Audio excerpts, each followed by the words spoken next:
Hello everyone and welcome to No Man's Sky. I'm going to do a review on it. Before I start this review, I think I should mention a caveat. A lot of this negative press surrounding this game involves the missing features that were promised by the developer. I, however, will not be covering those items in this review.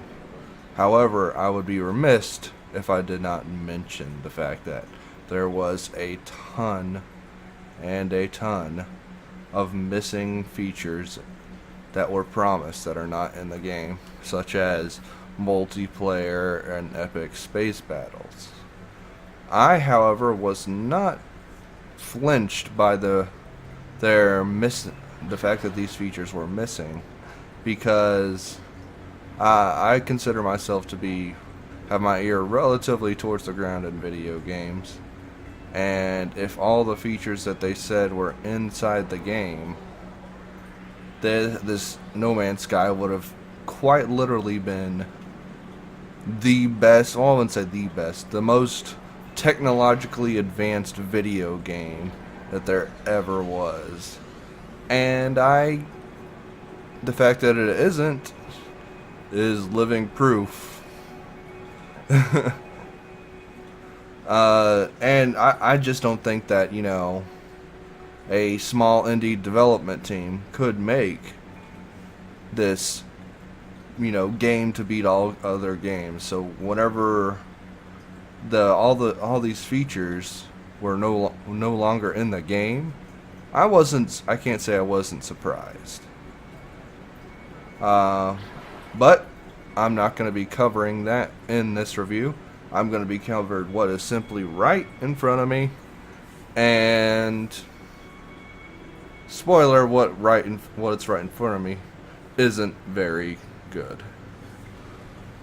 So what is No Man's Sky? No Man's Sky is a single player game where you are an unknown person who wakes up to a broken ship, and you repair your ship, and you receive a message saying that guides you more towards the center of the galaxy where the game ends. You get there by mining for resources to power up your ship and resupply, and you can upgrade your ship and get upgrades, and that's pretty much it. First off, let's talk about the gathering of said supplies. And No Man's Sky, you gather up supplies by mining. You have a mining laser that you start off with. You can upgrade it as well, and you just break rocks, and that's it. There are said materials around the land that you need to refill certain meters that are required for survival, such as refueling your ship or refueling your life support. Also, they are used to refuel your shields and stuff like that. And you get them by mining and searching around on the planet for them. However, I'm very upset with the bars, and I find these are restrictive. If you're watching the video right now, one of my bars that says extreme is depleting really rapidly. This is the environment bar, basically. If you're in an extreme environment, it will decay rapidly. Now, normally what you would do in this game is dump a bunch of supplies from your menu using a very, very crappy inventory screen. However, I found out the easiest way to do it without wasting resources is to hop back inside your plane. Doing so immediately, not immediately, slowly refreshes your environment meter, and this very, very much limited the exploration, which I'll cover a bit later, because I was always hovering near my ship to so I wouldn't die, basically. Um, what else? Ah, yes, upgrades. Let's talk about upgrades. You can craft upgrades with said collected supplies.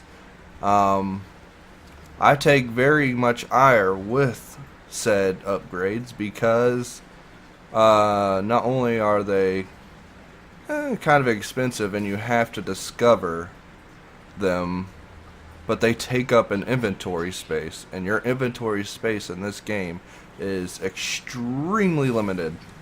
You only have about, even with your ship supply and your supply, you only have like a couple, like our 20 or so spots. And whenever you need to have like, 6 or 7 resources on hand at all times just to refuel your bars, your inventory supply is drastically reduced. Especially since the only way to make money in this game really seems to be around selling artifacts, which take up 1 inventory supply each. And these upgrades also take up your inventory supply. Meaning I never really upgraded anything. I just kept on playing the game as is. What else? Well, let's talk about the worlds now. So as you watch me walk to my ship to avoid dying. As you see, I didn't really explore that far. The worlds are 100% to scale to real worlds, as the entire game is procedurally generated. However, there is a very negative point to this. Though the worlds may be procedurally generated, they are quite barren, and from what I've experienced, it seems that there's a pool. What do I mean by pool? Like, they're basically there's like a pool of set supply or set measures for what the planet could be, what's on the planet, and the certain rocks that are on the planet. Basically, when you go up to a planet, it's like filling out a survey. It's like, okay, this is planet. It's gonna have water. Check that off. It's gonna be toxic. Check that off.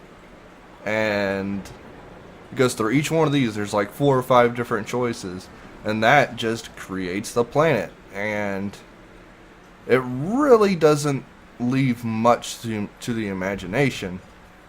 And whenever these worlds are completely empty and are just have similar just plant life and all this stuff, fauna, I guess that's a fancy word for it, and it just really after you explore about like, I don't know, 10 planets or so, you start seeing just repeats, and it just really doesn't look fantastic. Also on the planets, as you can see, there's random areas that spawn into the game that have like upgrades like I just collected here, or supplies. These also get pulled from a pool of select events. Like, for example, there could be just a supply drop right here, like, or there could be a building with an upgrade and maybe a little snippet of lore. There could be some rocks that teach you 1 word of an alien language. That's right, you have to learn alien language by 1 word at a time. And from what I can tell, there's only 3 races in the game. I only ever met 2. But all these events also are pulled from a small pool of random events. They become so random, or so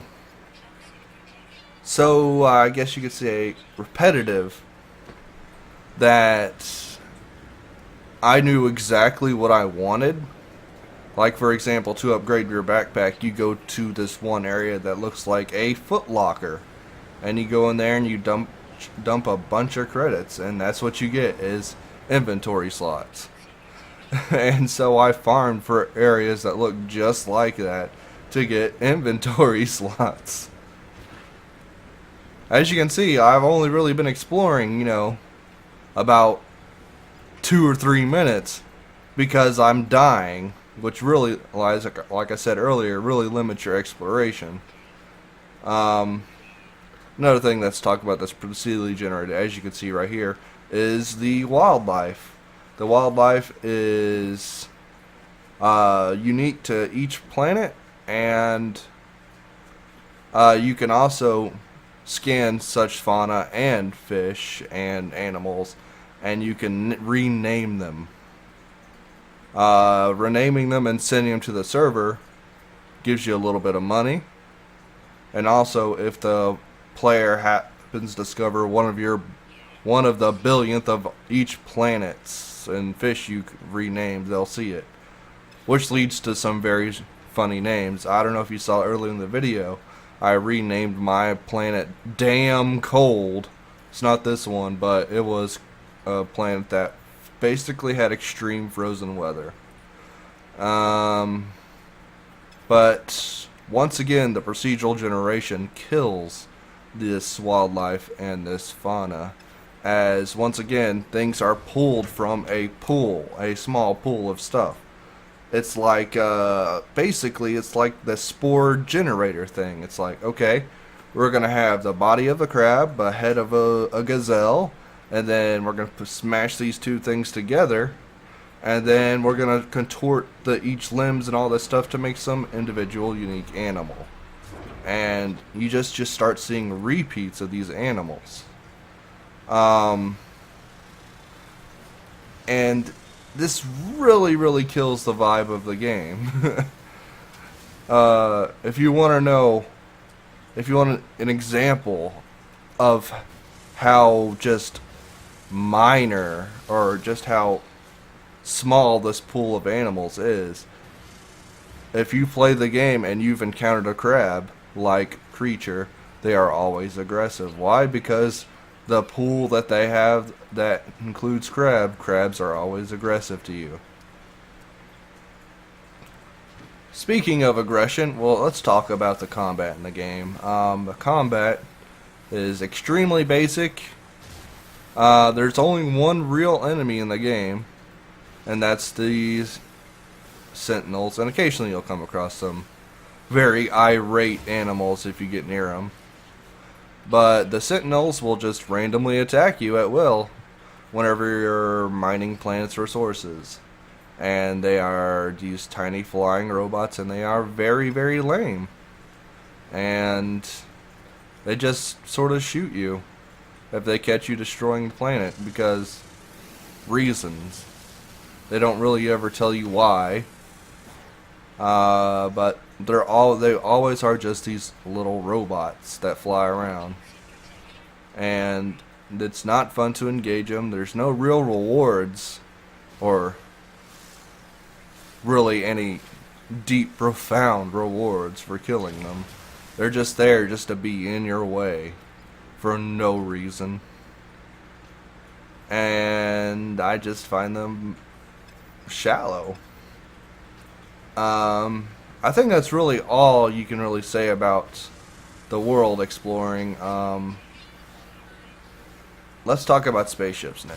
Yeah, let's talk about the spaceships. Your spaceship that you start with is one random of the starting ships. You get them at the start of the game. Now, you would think after getting a different spaceship there would be key differences in flight and weaponry. And that's wrong. Oh, there's one of those sentinels there I was talking about. But there really isn't. The only difference that from in between the spaceships is the number of inventory slots they have and the starting weapons/weapon upgrade. I've only ever found 2 different weapons, either like blasters or laser beams. That's pretty much it.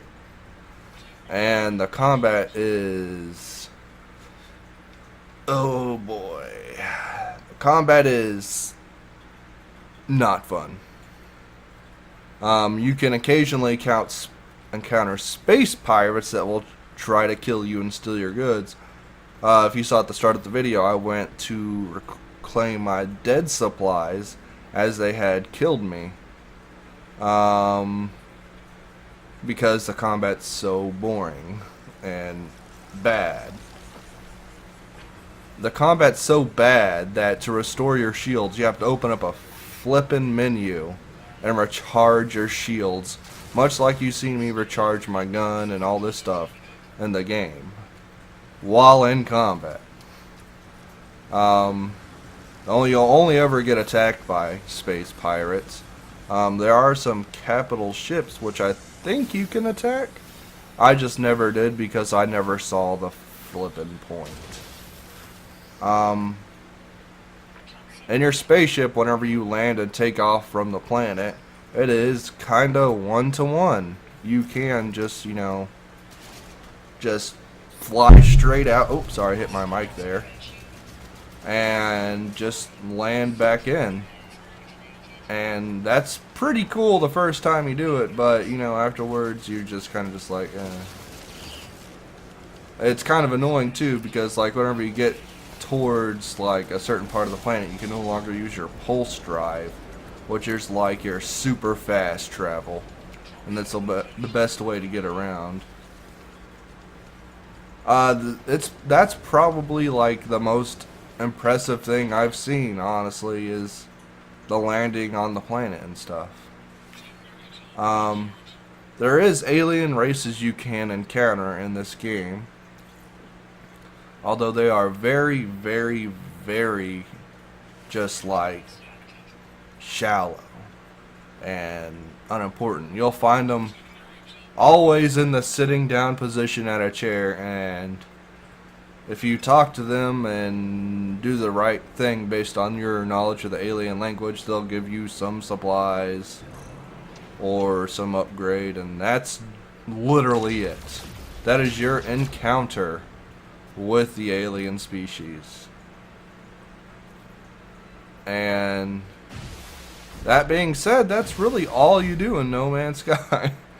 You just mine for resources, upgrade. Oh, I forgot to mention, to travel from planet to planet, or not planet to planet, like cluster to cluster of planets, I guess system to system you could say, you need to craft a warp cell, which then goes into your warp drive.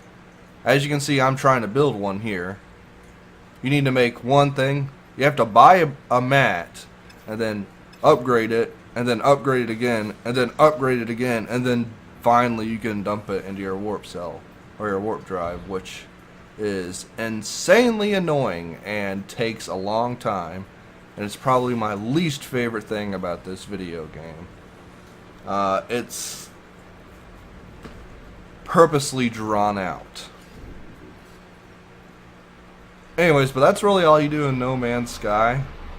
You just craft things, occasionally get more inventory spaces, maybe put an upgrade in your gun, and then you explore planets that all feel really samey and just pull from a pool of select things. Like I said, you'll just see repeats and repeats of events, and the story that's behind it really isn't that strong.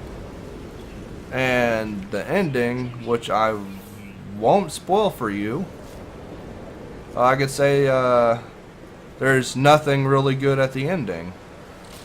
And I repeat, there is nothing really good at the ending. But,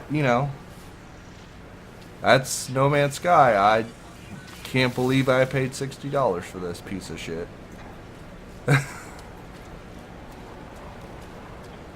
Based on what I've seen here, like I said, I haven't even covered all the stuff that was missing from the game. And you can already see this game is just... The best way I can describe it is it's an early access survival game. Like in the basic alpha stages. I've played this game before on dozens and dozens of Steam early access survival games. And it's not fun. They're not fun. based on this, I'm going to give my score now. And my score is a whopping 2 out of 10. Do not buy. This game has some merits to it, but you'll have fun for the first hour, but after that you will just see how shallow the game really is. And once you know what the game's ending is, just Google it if you want to. Just trust me, you're not really spoiling anything. You'll just realize that all this work that you're doing really is for nothing. And because of that, I can't enjoy exploring things whenever I've seen everything before. I can't enjoy spaceship battles if I have to stop in the middle of combat to refill my shields and then manually aim my guns at people that are flying, thousands of feet in front of me. This is a game that should be in its alpha stages, but was sold as a full title, and it should be judged as such. I don't care about the future upgrades of this game because this game is no longer on my console.